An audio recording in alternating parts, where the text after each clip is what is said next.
morning, guys. Oh my goodness. It is Friday, like 6:30 a.m. and I know I don't usually start vlogging this early. Um, but I'm gonna tell you a little bit more later. But we do have to go to the hospital where Lucas was born to do an ultrasound. Now, like I said, I'm gonna explain later why. But let's just say that this week started alright, even though they changed the surgery date again. That was Monday. And then Wednesday, we did go to the dermatologist. He did have like a little bump. It's like a birthmark kind of thing. I mean, it wasn't present at birth, but it shows up like a few weeks later, and it's called hemangioma or something like that. I'm gonna put it here.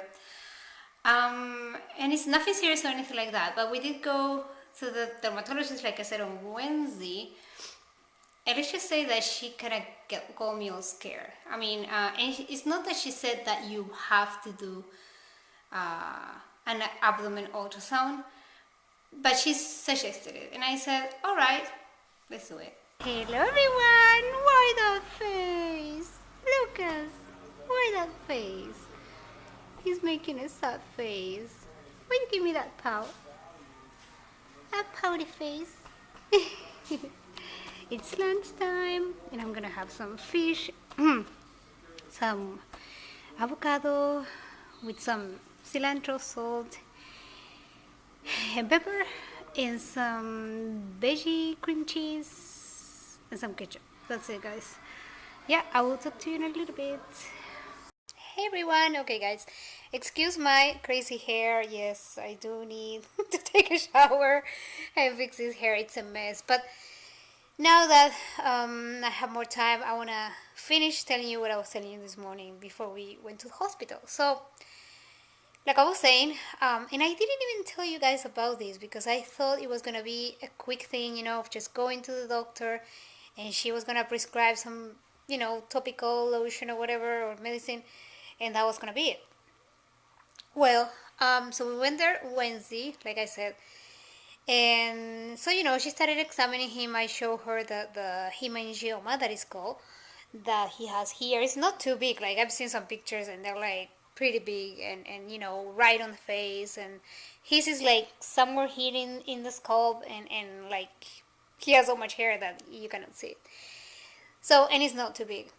So I showed her that, and then I showed her what it looked like a scratch on her knee, on his knee. Sorry, guys.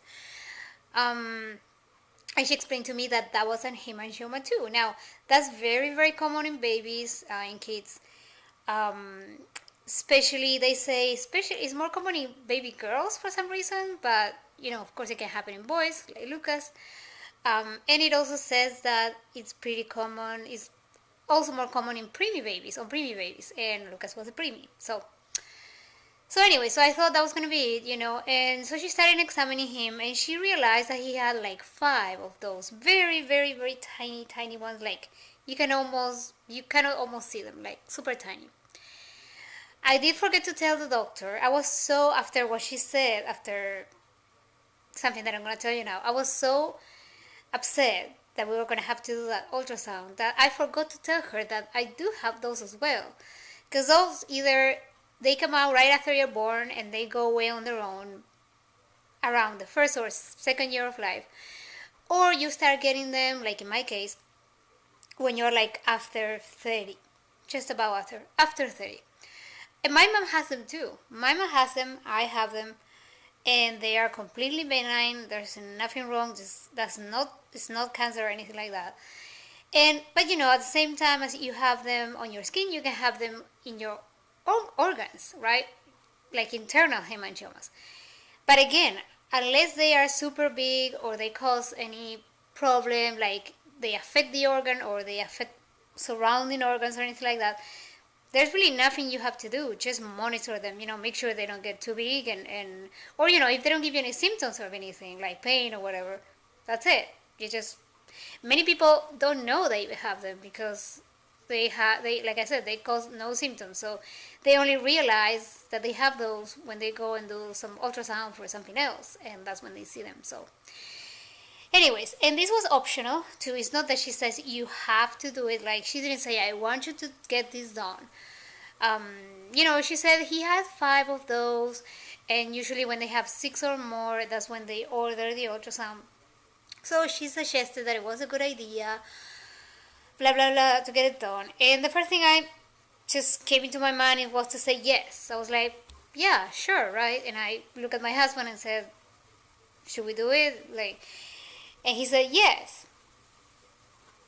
Then we were talking about it, and he's like, well, you don't have to agree to everything the doctor suggests you to do. And I'm like, why you didn't tell me that when we were there? So I've learned something. Guys. From now on, when something is not very necessary, like when, of course, if we're talking about something very concerning, something that if he goes unnoticed, that could cause him big problems. In that case, I'm all for it. Of course, I'm gonna say yes, sure, let's do whatever you want to do. But when it's something like this, that really, if he does have even more than one of those, like on his liver, usually that's where they show up, on the liver. There's nothing really we have to do unless they cause him any issues, any trouble. So, you guys, since Wednesday afternoon, we came back from the doctor office. I was a mess. I do tend to have pretty bad allergies. It used to be in fall, but since I moved here to Florida, it's also in the spring. And especially last year was pretty bad, and this year has been the worst year for me for allergies. So I took cold medicine, and that made me a lot better. So yeah, anyways. So, and then I was reading that when you're stressed, when you're under a lot of stress, like I was that day, especially Wednesday, it's very common if you have allergies for them to aggravate, to get worse. And it's crazy how stress can affect your health. I mean, I always hear about that and stuff, but I think the other day I experienced that, because you guys have to understand, I do have stress already from the upcoming surgery. He's going to have a surgery.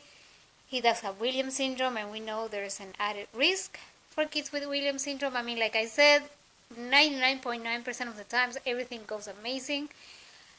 But there's that added risk, and so it's scary. And so, so I have that stress going on. And especially when it's, like I said, something that you don't expect. Every time, for example, we go to the cardiologist with Lucas.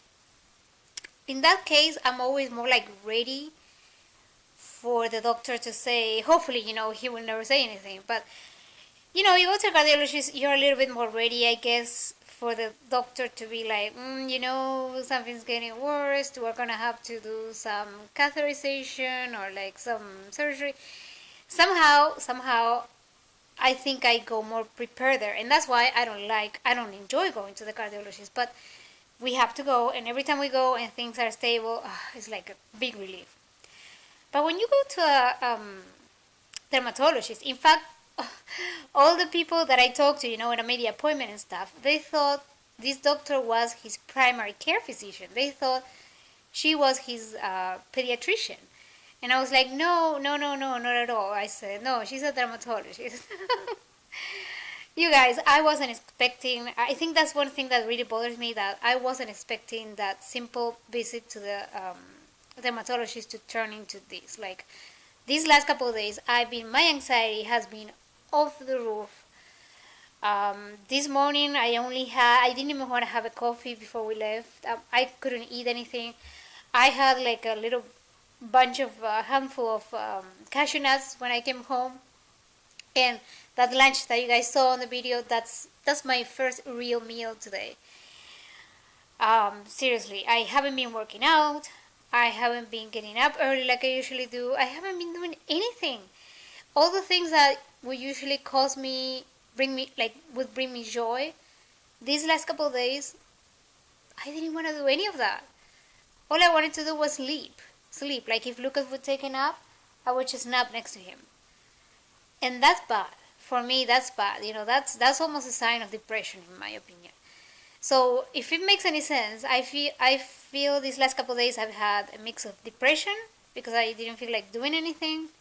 Nothing would cause me joy, nothing would bring me joy, nothing that used to bring me joy would make me feel better. I just didn't want to do anything, any of that. And anxious at the same time because my mind has been working, overworking, and imagining things. I always, like I said, guys, anxiety is bad. Like, it makes you imagine things, bad things, and you get ahead of things, like, and maybe, then it's nothing. So I called the doctor today. It's like 25 minutes to 2 now. And they were going to have the results in a couple hours. Like, and we went early morning. We were out of there 8:30. So yeah, we got there early and we left early. That was a good thing. So 10:30 they already had to have the results. And I called them around noon and they explained to me that the doctor has to see the results, review them and everything before they call me. So they are going to give me a call either today, which we'll see, or Monday. My husband says they're probably going to call Monday. We'll see about that. We'll see. I don't know. But that's when I realized that I have to calm down a little bit because I don't want to spend, if they don't call me today, I don't want to spend this weekend like I spent these last couple of days, because the one that is going to end up in the hospital is going to be me. Next time, like I said, when something is optional, I'm going to say, if I don't think it's very necessary, I'm going to say, let me think about it. And I call you and let you know. Like, if I decide to do it, we'll let you know. Because, I felt bad this morning, guys. Like, he was crying like crazy because they did an ultrasound from the whole abdomen. So we were there for a while. We were there for maybe half hour. I don't know. He was crying like crazy, poor thing, and I felt so bad. I'm like, damn, like, I'm making him go through all this for something that is not that serious. Like, it is not. Like I said, if he does have those hemangiomas on the liver or anywhere else, unless they are huge, which I don't think so, there's nothing we have to do about it. Like, again, they don't cause any trouble, any symptoms. That's it. You just leave them there. Hey guys. Okay, so yeah, I'm here with Mr. Lucas. Mr. Lucas is having his paro. So yeah, so I'm gonna end this vlog here, guys. I'm gonna try to schedule it for tomorrow, Saturday at noon, and then tomorrow I'm gonna start vlogging again, and I'm gonna vlog tomorrow and Sunday, the typical weekend vlog. But I didn't want to make the vlog so long, putting my rambling today about what happened the other day, plus all the vlogging over the weekend. So and let me tell you, I have an update, if you can say it's an update. I did get a call from the doctor office telling me that they haven't gotten the results yet. That's kind of weird because the hospital was supposed to fax them the results right away. Well, like they say, it was gonna take like a couple hours, and we left the hospital at 8:30. So I don't know why they didn't fax the results to the doctor, but that's what the doctor office said, that if once they get them, they are gonna call me and let me know. So okay, so that means I'm just gonna take it easy over the weekend, try to relax as much as I can. I'm doing better already. I got to do 2 workouts this afternoon. I got to do one of my Spartan workouts that I had pending, and yoga, which came in very handy today. I'm not a huge fan of yoga, guys, but today I needed it after this last couple of days. That boy, they were stressing. So yeah, so anyways, we're gonna go. Lucas is having his bottle here. He's very concentrated, he's very focused. And yeah, guys, so thank you so much for watching. Don't forget to like, share and subscribe, and also don't forget to click the notifications button, the little bell button, so you don't miss out on any videos. And I will see you guys Monday. Okay, bye guys, love you, bye.